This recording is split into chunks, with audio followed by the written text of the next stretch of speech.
Top 10 teammates who hated each other. These players have been in a feud with their mates from the club. Football is known as the game which has brought millions together.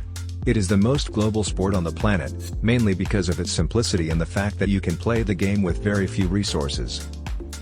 At the professional level, it is a fiery and competitive game filled with big egos and differences of opinion, so it should be a little surprised that some players have developed mutual contempt or even hatred of one another.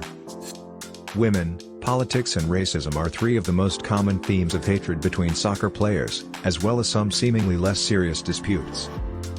Opposing teams and players getting aggressive and starting a fight, on or off the field, is common, but fighting between teammates doesn't happen often. Here are a few teammates who didn't like each other. 10. Joey Barton and Ousmane Dabo. Joey Barton has called out countless people, both within the game and off the pitch. Ousmane Dabo probably stands as Barton's most disgraceful fallout though. Barton was sentenced to 4 months in prison after assaulting Dabo while the pair were together at Manchester City in 2007.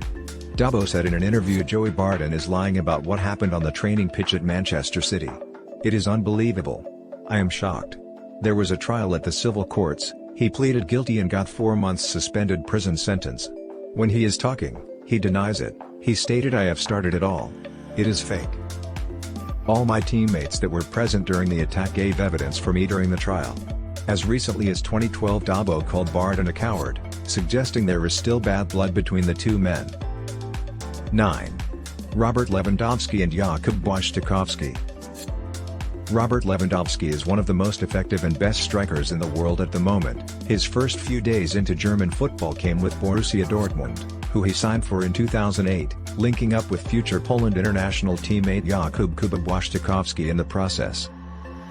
They first fell out over their contrasting political views, though the specifics of this altercation have never come to light, and the tension escalated as the years progressed. The rivalry continued later in the year, when Lewandowski invited every member of the Poland setup to his wedding, aside from Błaszczykowski. 8. Kolo Touré and William Gallas. Kolo Touré and William Gallas are two centre-backs at the heart of the Arsenal defence. Gallas clearly did not have the support of his teammates, most notably Touré, who, as he revealed after his Arsenal exit. During that time, the two men barely spoke to each other, which led to major problems with the Arsenal back four. Touré opened up on the bad blood between him and his French counterpart. "When you play with somebody and you don't even talk to each other on the pitch, it's really difficult," he explained. "Me and Gallas, we didn't talk to each other at all. One of us had to go and it was me. It was coming down to me really because I didn't want to put the team in a difficult position, so I was the one who said I wanted to go. This, however, made it extremely hard for the Gunners to have a go at either the Champions League or FA Cup with their defenders refusing to communicate." 7. Igor Štimak and Sinisa Mihajlovic. Štimak and Mihajlovic knew each other as teenagers and even played together in the 1987 World Cup winning Yugoslavian team. While they were teammates in the national team, they often met on opposing sides for their respective clubs in two neighboring cities. When the two met for kickoff between the match of Red Star Belgrade and Hajduk Split, Štimak leaned forward and whispered to his old friend and former teammate, "I hope our guys kill your entire family in Borvo." He forgot about the cup final and spent every second of the game trying to injure Štimak, and the game ended up a brutal kickboxing match with the two eventually sent off. 6. Emmanuel Frimpong and Samir Nasri. The former Arsenal teammates never had a good relationship on and off the pitch. Frimpong said, "But for me, the truth is I've never liked Nasri and I will never, ever like this guy. Even if he gives me $5 billion, I will still not like him. I feel like he was a bully," he added. "I feel like he didn't know his responsibilities as a senior player to be able to help younger players." These were some of his statements by Frimpong for his former teammate. Many reports also claim that the duo also clashed inside the dressing room as well. Shortly after, Nasri parted ways with the Gunners to join Manchester City. When the two sides clashed with one another, Frimpong went in hard for the tackle against Nasri, even grabbing his throat at one point. He said of the incident, "People never really understand why that fight happened, but I don't like the guy.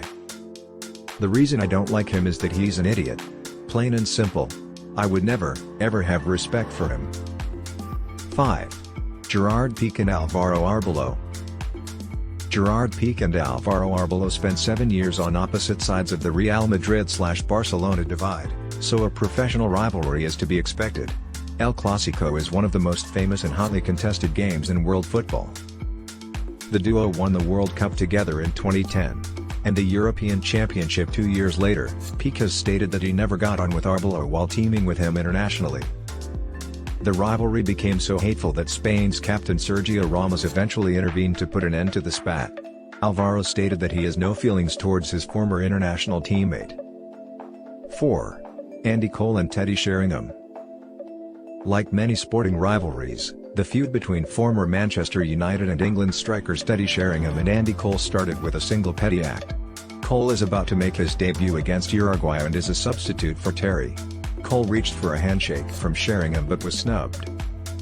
Teddy didn't even make eye contact as he wandered off the pitch, and while this incident seems minor, it sparked 15 years of resentment between the duo. Cole said, "I would rather sit down and have a cuppa with Neil Ruddock, who broke my leg in 2 places in 1996, than with Teddy Sheringham, who I've pretty much detested for the past 15 years. Some text goes here." 3. Zlatan Ibrahimovic and Rafael van der Vaart. Zlatan is a player whose single appearance on this list wouldn't make him happy. He is a feisty character on the pitch, and opposition players often like to try and make him see red. Zlatan and van der Vaart were teammates at Ajax when their conflict began, although it was not while playing for Ajax. In a friendly between Sweden and Holland, the Dutchman picked up an injury, which he believed Ibrahimovic had exacted on purpose and told the press as much. Once back at Ajax, the two came to a head, with Zlatan threatening to break both his legs. Vaart said, "I did not have really big problems with him. It was just 2 egos converging in one place. I think I was a bigger problem for him than he was for me." As the Swedes' impact on the team increased, van der Vaart's only waned. Ibrahimovic later said, "I don't like you. I don't like you as a captain. I didn't injure you on purpose and you know it. If you accuse me again, I'll break both your legs and this time it'll be on purpose." 2. Oliver Kahn and Jens Lehmann. The duo were major international rivals. They often featured in the same German national squad throughout their respective careers, fighting for the number 1 jersey. A guaranteed starter for several years, Kahn often came out on top, but this changed when Jürgen Klinsmann was appointed manager prior to the 2006 World Cup. Lehmann took his rival's spot, and Kahn was furious, openly attacking Klinsmann's decision in the media. The outspoken Jens snapped back, and the war of words grew increasingly personal. 1. Mauro Icardi and Maxi Lopez. Icardi and Lopez's feud has nothing to do with football, but more to do with the fact that Icardi stole Lopez's wife